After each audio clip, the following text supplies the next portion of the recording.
Hello everyone, तुम्हा सर्वांचं माझ्या चॅनलमध्ये स्वागत आहे.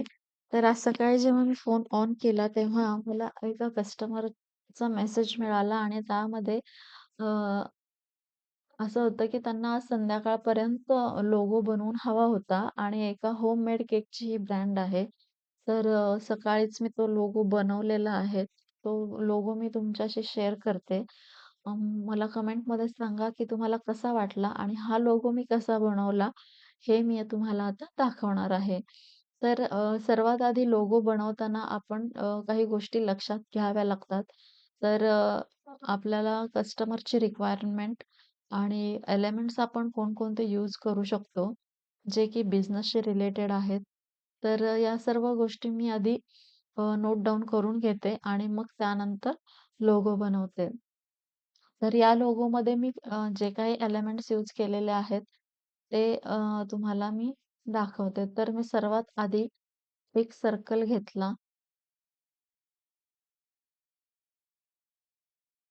त्यानंतर मी 3D ऑप्शन, 3D एलिमेंट्समध्ये जाऊन मी एक कपकेक घेतला होता. मी कपकेक ह्याच्यासाठी घेतला कारण हा जो बिझनेस आहे तो कपकेक्सचा आहे. त्या घरूनच कपकेक्स बनवतात आणि त्याच्यासाठी हा लोगो त्यांना हवा होता. तर मी कपकेक इथे घेतलेला आहे.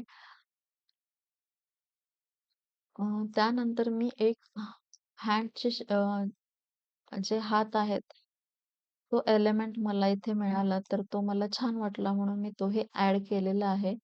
आता हे जे हात आहेत, यांचा कलर जो आहे तो ग्रीनिश आहे. तर मी आपल्या लोगोशी किंवा आपल्या एलिमेंटशी रिलेटेड मी त्याला कलर दिलेला आहे. तर मी ब्राउन कलर सिलेक्ट केला होता. तर यानंतर आपण इथे आता टेक्स्ट ॲड करणार आहोत. तर टेक्स्टमध्ये आपल्याला ब्रँडचं नाव लिहायचं आहे. ब्रँडचं नाव happy cupcakes, happy happy cups, happy cups sweet delight असं या ब्रँडचं नाव आहे. तर मी अ, लिह अ, आ नाव लिहिलेलं आहे आणि आता आपण त्याला इफेक्ट देणार आहोत.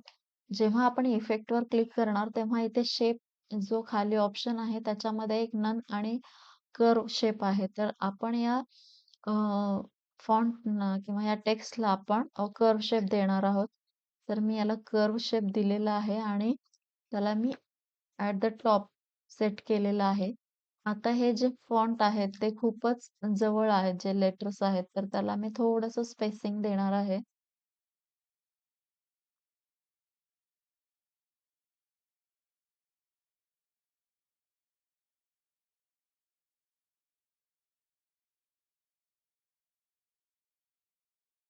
तर ॲक्चुअली मी कमी स्पेस ठेवला होता सुरुवातीला, पण तो खूपच असा खाली जास्त जागा अशी रिकामी वाटत होती, म्हणून मी जास्त स्पेस दिला आणि कर्व यामध्ये सेट केलं.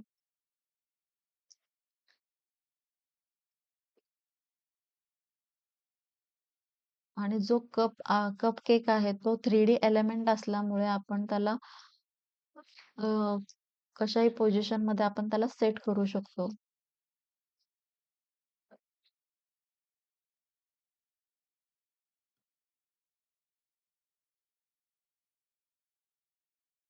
तर लोगोमध्ये मी तो केक या पोझिशनमध्ये सेट केला होता.